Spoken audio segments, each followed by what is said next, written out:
Hello, my name is Beata from Beata Aleksiejuk language channel. It's Polish tongue twister.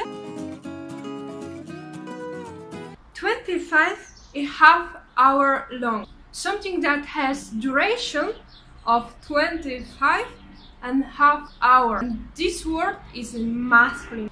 25,5 godzinny. 25,5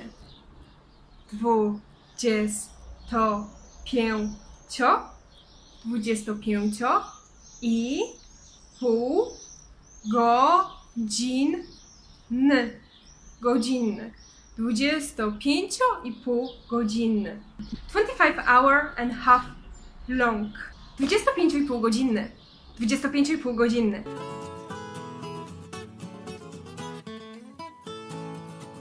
And this is everything for this video. Subscribe to my channel. Below in the description of the video you can see useful links. I invite also to comment this video.